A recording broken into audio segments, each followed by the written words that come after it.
Hare Krishna, everyone, and welcome back once again to our ever ongoing series on the glories of our most beloved Sri Vrindavan Dham. Nama Om Vishnu Padaya Krishna Pashtaya Bhutale Srimati Bhaktivedanta Swaminiti Namane Namaste Saraswati Deve Gauravani Pacharine Nirvishesha Shunyavadi Pastrata Deshatarine. So we're continuing with our mini-series on Stimulation for Ecstatic Love, and this will be part 102. As you know, most of you know, for the past 2 months we have been discussing the 4 transcendental qualities that distinguish Lord Krishna from his expansion, Lord Narayan. And just a short overview. So far we've discovered, according to Rupa Goswami, in Bhakti Rasamrita Sindhu, Leela Madhuri, which means that Krishna is an ocean of astonishing pastimes, out of which Rasa Leela is supremely captivating. That's how he puts it. Number 2, Prem Madhuri.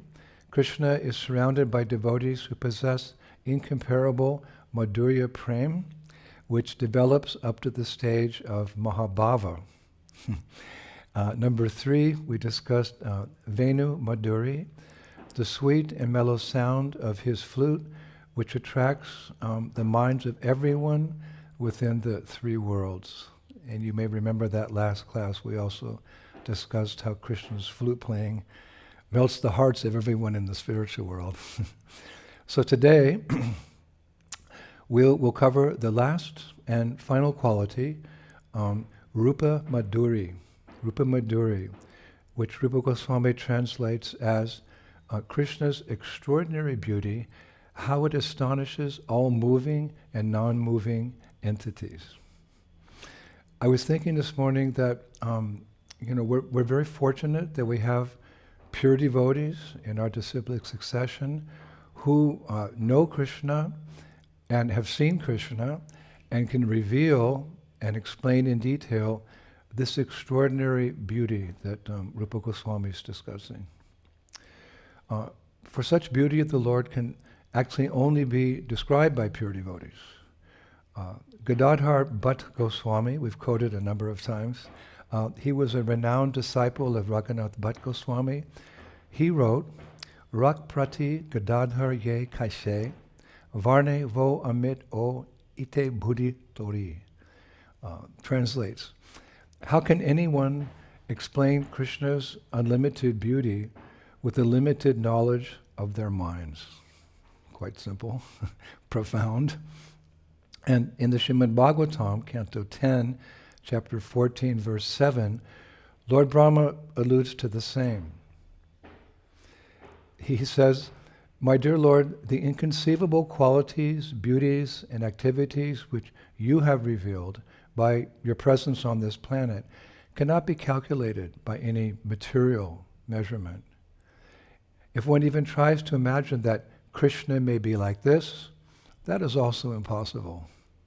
And he goes on, the day may come when the material scientist, after many, many births or after many, many years, will be able to estimate the atomic constitution of the whole world, or he may be able to count the atomic fragments that permeate the sky, or he may even give an estimate of all the atoms within the universe, but still he will never be able to count the transcendental qualities in your reservoir of transcendental bliss.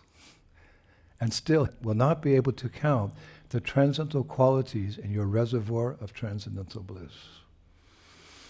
And the same Lord Brahma, after being blessed with that original darshan of the Lord himself, he shared that vision because he's the head of our Guru Parampara. He's our original guru in one sense. So he shared that vision out of his kindness with us in his Brahma Samhita, 538. Premanjani Chariti Bhakti Velochanena Shantas Shadaiva Hridayeshu Vilokayanti, that famous verse. He said, I worship Govinda, the primeval Lord who is Shama Sundar, Krishna himself, with inconceivable, innumerable attributes whom the pure devotees see in the heart of hearts. with the eye of devotion tinged with the salve of love. It's very poetic, but he's showing us, explaining to us how pure devotees see Krishna in their hearts with devotion tinged with the salve of love. Very beautiful. So only pure devotees can see and reveal the beauty of Krishna. And this has been made very clear in the 11th chapter, verse 8 of Bhagavad Gita, where Krishna says to Arjuna, Natu mam shakise drashtam ane naiva sva chakshusha divyam dadami te chakshu pashame yogam ashvaram. Famous verse. Krishna says to Arjuna, but you cannot see me with your present eyes, Arjuna. Therefore I give you divine eyes, by which you can behold my mystic opulence. It's all based on kripa, mercy. I was reading in The Harmonist the other day that one time Srila Bhakti Siddhanta Saraswati said that one cannot perceive the actual blue color of Krishna while he's in this material world.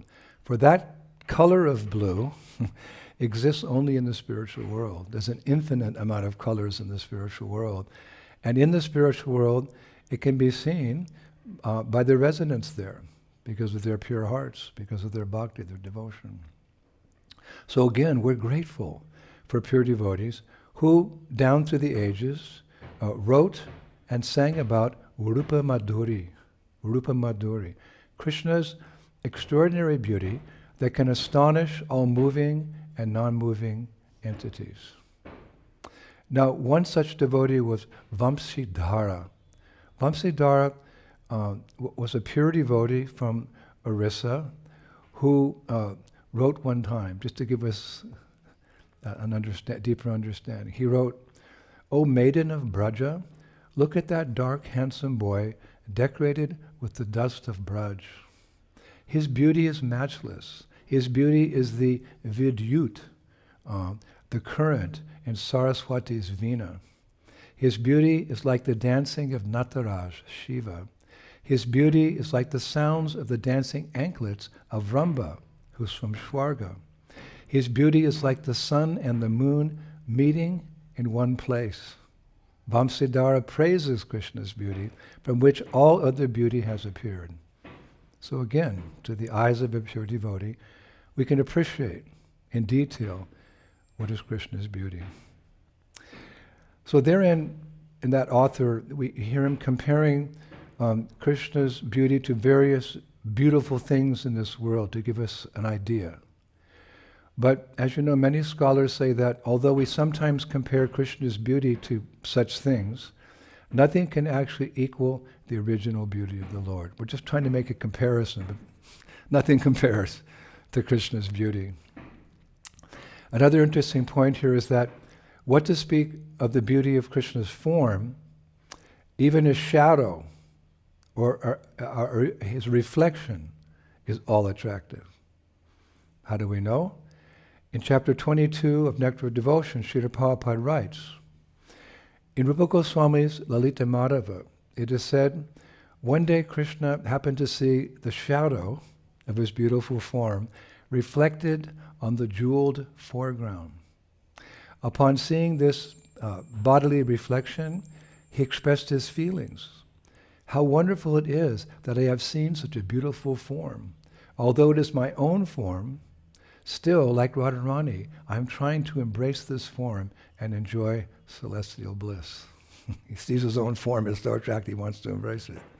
And Srila Prabhupada comments therein. He writes, this statement shows how Krishna and his shadow reflection are one and the same. There's no difference between Krishna and his shadow reflection, nor between Krishna and his picture. That is the transcendental position of Krishna. So even if devotees may not have a deity in their home, if they have a picture or a painting, according to Prabhupada's commentary, Nectar of Devotion, it's Krishna. So Krishna's Rupa Madhurya, which we're discussing, is his extraordinary beauty that astonishes all moving and non-moving entities. And our acharyas have revealed this to us because, well, we all hanker to see and enjoy beautiful things. But without knowing Krishna, the epitome of beauty, we foolishly chase after the beauty that we see in this material world. In this world, we certainly see beauty in like nature, objects, people. However, we must remember material nature has its ugly side as well. This is a world of duality. Objects become less attractive with repeated viewing. It's true. And people lose their physical beauty with age.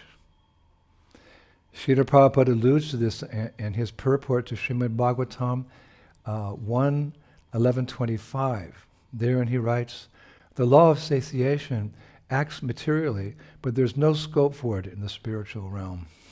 The law of satiation acts materially, but there's no scope for it in the spiritual realm. Thank God. Thank Krishna. Therefore, we must look towards the spiritual world to satisfy this desire to see something beautiful. Thus the Rig Veda 1:22-20 says, Om Tat Vishnu Paramam Padam Sada Pasyanti Surayo Diviva Chakshur Atatam. One of my favorite verses. Just as the sun's rays in the skies are extended to the mundane vision, so in the same way the wise and learned devotees always see the supreme abode of Lord Vishnu. Because those highly praiseworthy and spiritually awake brahmanas are able to see the spiritual world, they are also able to reveal the supreme abode of Lord Vishnu. Again, we see through the eyes of pure devotees. I was thinking that the passage of time can never deteriorate the beauty of that spiritual realm, primarily because, time has no influence there. Therefore, no one is ever satiated while looking at Krishna in the spiritual world, or while looking at Krishna in the material world, and even while looking at Krishna in a picture or a photo or the deity. He's absolute. Srimad Bhagavatam 1:1125 says, for example, I read this verse the other day, the inhabitants of Dwarka were regularly accustomed to look upon the reservoir of all beauty, the infallible Lord, yet they were never satiated. Therefore, Srila Prabhupada concludes in his purport to Srimad Bhagavatam 1:1126, and those who are artists, overtaken by the beautiful creation, should better see to the beautiful face of the Lord for complete satisfaction. The face of the Lord is the embodiment of all beauty. What they call beautiful nature is but his smile, and what they call the sweet songs of the birds are but specimens of the whispering voice of the Lord. Prabhupada's a poet. So again, Rupa Madhuri, his extraordinary beauty astonishes all moving and non-moving entities. Now, little technicality here. The word Rupa refers to the Lord's original form, his original form. And this is indicated in the Srimad Bhagavatam 10:44-14. Gopyas tapag kim acharan yad amusha rupam. Lavanya sharam ashramor devam ananya shidham. Sanskrit, so beautiful. What austerities must the gopis have performed? With their eyes they always drink the nectar of Lord Krishna's form, which is the essence of loveliness, which is not to be equaled or surpassed, and which is ananya siddham. This is the point I'm making. And which is ananya siddham, not formed by taking help of any other form. An indirect way of saying that Krishna's form is the original form. That form is not formed by taking the help of any other form, the form the gopis meditate on. And that verse shows that Krishna's rupa, his original form, and all other forms are derived from that one form.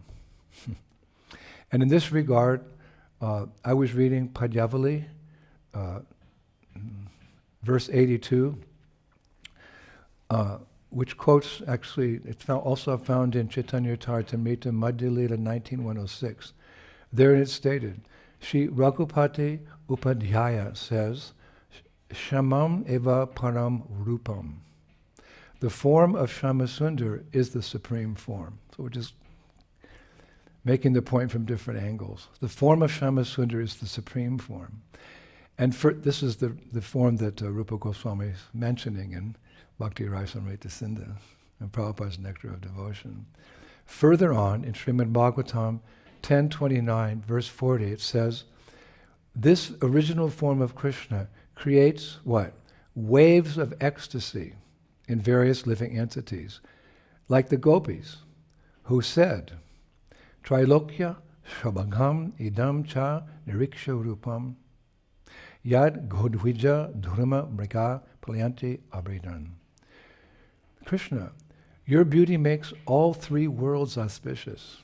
Indeed, even the cows, birds, trees, and deer manifest the ecstatic symptoms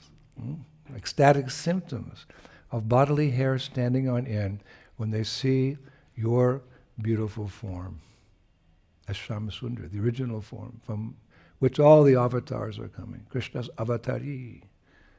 He possesses the full beauty of Godhead. And in Srimad Bhagavatam 10:44-14, the devout ladies of Mathura also speak lovingly of Krishna's beauty as they saw him entering into the city of Mathura.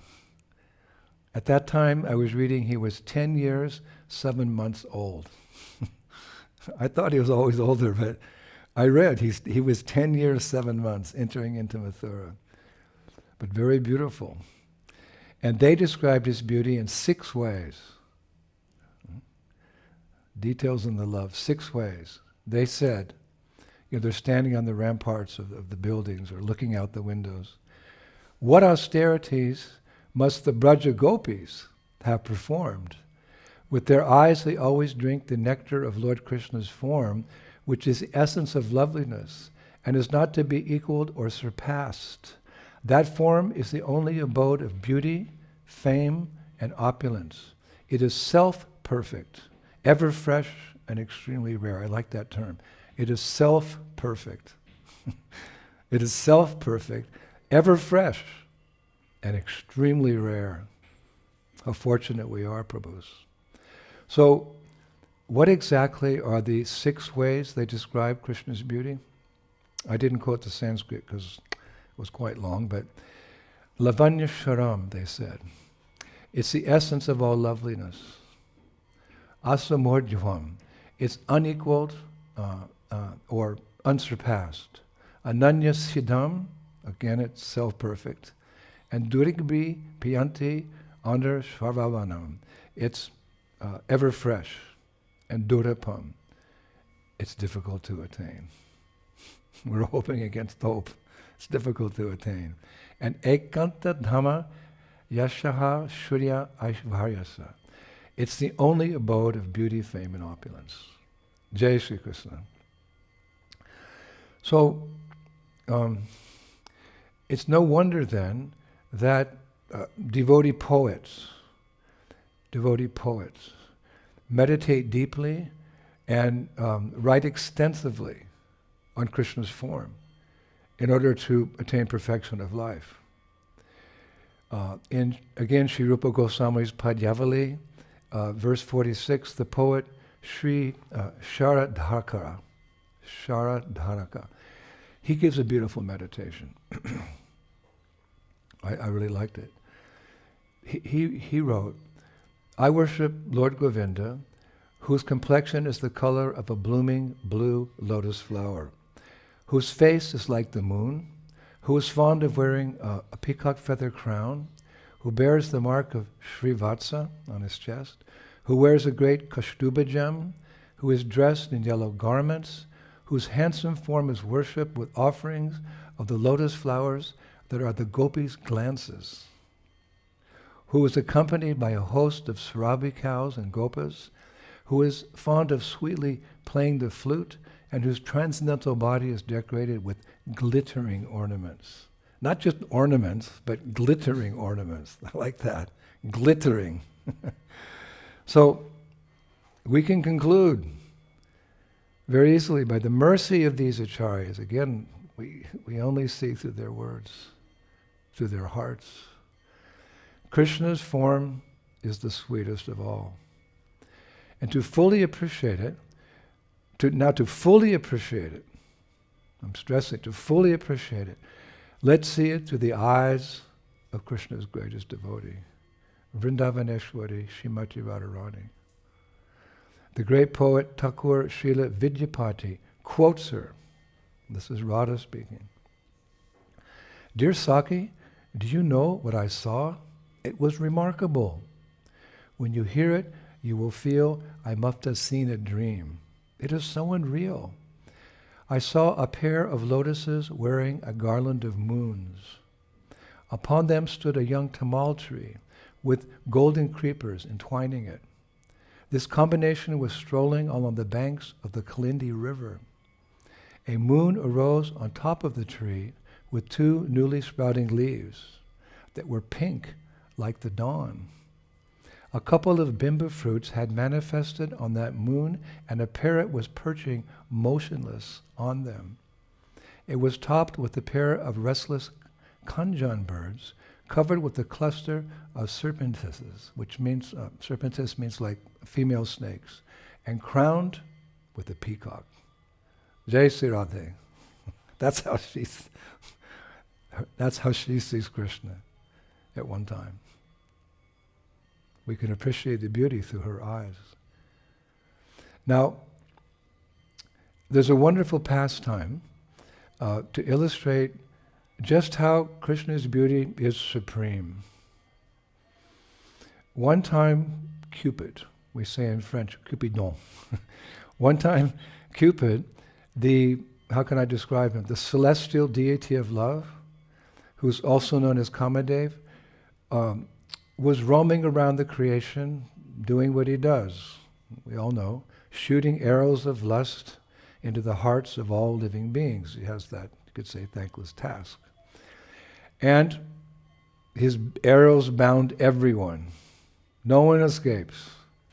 From the highest demigod down to the smallest creature, he was shooting them into for want of a better phrase, a web of lusty material desires. And having fulfilled his duty to inflict every being with material desires, he grew bored. And seeing this, several demigods told him that there was in fact a person presently on the earth planet who had never been influenced by lust, never ever had experienced lust. Cupid was shocked.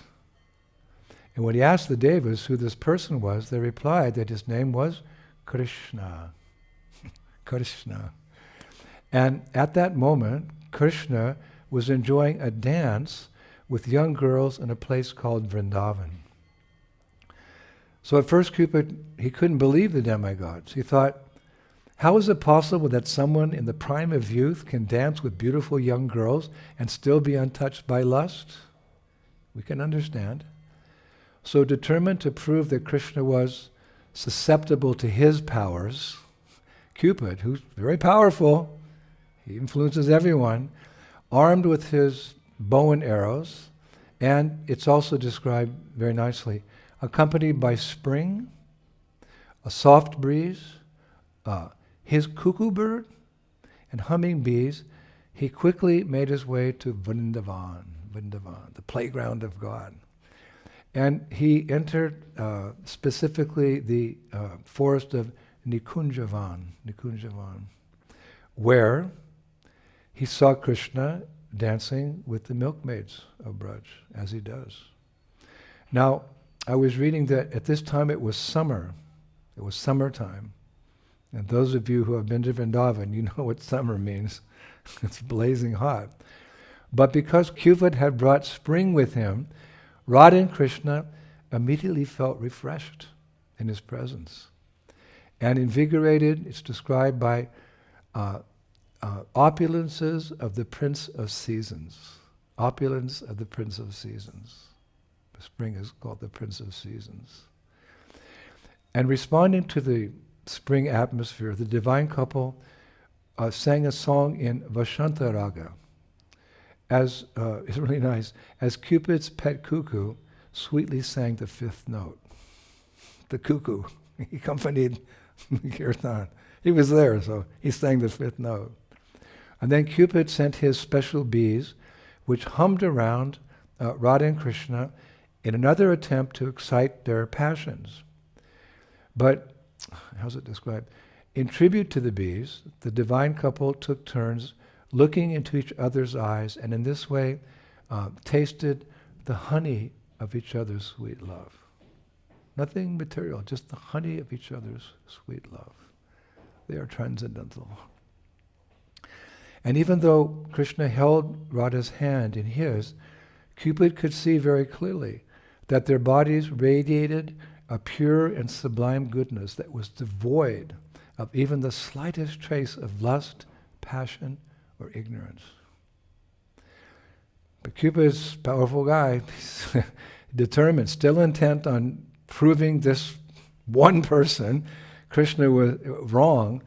Cupid then called upon a gentle breeze from the Malayan hills that was fragrant with the smell of sandalwood to excite Krishna. But Radha purified it simply by her presence. She purified his attempt simply by her presence. So in this way, by their pure love, their transcendental love, not tinged by any material liberties, divine love, Radha and Krishna were neutralizing, you could say, neutralizing all of Cupid's attacks. Then Sri Krishna took up his flute and started playing it. And when the sound of his flute entered Cupid's ear, it acted like a mystic mantra. A mystic mantra. Krishna's flute sound acted like a mystic mantra. Someone asks you, what does Krishna's flute sound like? You can say, a mystic mantra. To purify Cupid. Then it's described that as a last resort, he's getting purified, but as a last resort, Cupid shot an arrow at his sapphire target. With the sapphire target. Sapphires are blue, so who's the target? Krishna. So Cupid shot an arrow, his most powerful arrow, at Krishna. But the arrow entered Lord Krishna's body without any visible effect. It just disappeared. It's described like a pebble falling into a raging river. That's how it's described.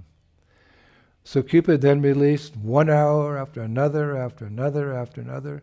But instead of returning to his quiver, as is usual, when Cupid shoots arrows, he shoots into his, whoever he's shooting at, and the arrow comes back. It's kind of far out about Cupid. But instead of returning to his quiver like the arrows usually do, they all disappeared into Krishna's body, leaving Cupid without any weapons, and bewildered and humiliated. So Cupid thought, perhaps the demigods were right about this person. Hello, Cupid. Perhaps the demigods were right about this person. And astonished by what was happening, who is this person? Cupid stopped and he carefully examined, or maybe you could say meditated, on this person. He meditated on Krishna's transcendental form. His eyes moving from Krishna's feet to his waist, to his chest, and then to his head. Like we're trained like that also. In deity worship, we're meant to start from the feet and move up to the beautiful face of the Lord. And as he continued to gaze upon the beautiful form of Krishna, he became more and more and more captivated by his beauty. It's described that Krishna in his Tribhanga Sundara form, like my favorite form, his Tribhanga Sundara form, he stood gracefully with his body bent in three places, playing his enchanting flute. His dark curly hair cascaded, it's a beautiful word, cascaded, like, a waterfall's cascading down, cascaded down to his shoulders. His eyes, extending almost to his ears, shone with a divine brilliance. And his form was adorned with a Vaijayanti garland, which is composed of 5 different kinds of flowers that never wilt. And the aroma of Krishna's body, a blend of aguru oil, musk, saffron, and camphor, attracted a whole bunch of transcendental bumblebees who buzzed around him in search of nectar. And as Cupid continued to meditate on Krishna, he found himself completely overwhelmed by Krishna's beauty. And as a result, whatever, he basically just his bow was left in it, it fell. The bow fell from his hands. As he realized, Krishna had captured his heart. And that's the theme of this lecture. Krishna's beauty captures the heart of all living entities, if they're so fortunate to come in contact with Krishna, which is the purpose of this international society for Krishna consciousness, through our preaching, to introduce everyone to Krishna. Some effect will always be there. So great. This is the supreme welfare, spiritual welfare for all of society. So Cupid, who had conquered the hearts of all beings, was now conquered by Urupa Madhuri. Urupa Madhuri. He whose extraordinary beauty astonishes all moving and non-moving entities, including Cupidon, French. So what happened? Cupid, he ran towards Krishna. He ran towards Krishna. Just like Prabhupada said one time, all of you Western boys and girls, you were very fallen, addicted to sinful activity, unregulated. Say, but when you heard the chanting of the Hare Krishna mantra, you came running. Nama Chintamani Krishnas, Chaitanya Rasa Vigraha. Why? Because there's no difference between the Maha Mantra and Krishna. We're so blessed. And Bhaktivinoda Thakur says all the pastimes, the Vrindavan pastimes of Shama Sundar, Tribhanga Krishna, are in this Maha Mantra. He says that. We're so blessed. So Cupid then ran towards Krishna, and falling at his lotus feet, he pleaded, please let me become your servant. Could have asked for many things, but he just asked to be the servant. That's the greatest thing, to be the servant of a glorious master. Then, noting Cupid's repentant attitude, Krishna took pity on him, as he's doing with us, and blessed him as he's blessing us through our beloved Srila Prabhupada. And what happened? Cupid fainted. He fainted. And the actual spot where he fainted in Vrindavan is called Mohanater. Mohanater. It's one place we can go on our Vrindavan parikramas, Mohanater, and meditate on this pastime. And from that day on, Krishna became known as Madan Mohana, the attractor of Cupid. Very famous, right? The temple of Madan Mohan here in Vrindavan, the attractor of Cupid. And Radharani's Madan Mohan Mohini. She's the attractor of the attractor of Cupid. Vrindavaneshwari Shrimati Radharani. Jai Ho. So here in Vrindavan, they say Jai Shri Krishna, but more often they say Jai Shri Radhe. As such, in conclusion, Kaviraj Goswami says in Chaitanya Charitamrita, actually, there's only one Cupid in Vrindavan, and that is the Transcendental Lord. He writes, Vrindavane aprakrita navina madhana kama gayatri kama bij yanra upashana. In the spiritual realm of Vrindavan, Krishna is the spiritual, ever-fresh Cupid. He is worshipped by the chanting of the Kama Gayatri mantra with the spiritual seed, Klim, beautiful note to finish on, Klim, the Bij mantra. Hare Krishna. Thank you, Prabhu. This finishes our discussions on the 4 transcendental qualities that distinguish our beloved Lord Krishna from his expansion, Lord Narayan. I hope that you've benefited from this series. I've benefited unlimitedly your humble servant, in presenting this nectarian knowledge given to us by our previous acharyas, mostly important, our beloved Srila Prabhupada. And we'll move on next week to another stimulation of ecstatic love, and gradually making our way home back to Goloka Shri Vrindavan Dham.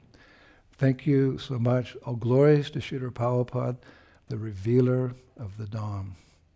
Shri Shri Gauranitai ki, Shri Shri Krishna Balaram ki, Shri Shri Radhashama Sundar ki, Vrindavaneshwari Shrimati Radharani ki, Mayapur Dham ki, Gauranitai ki, Shri Krishna Sankirtan Yajna ki, Nitai Gaur Premanandi Jai Jai Sri Sri Radhe.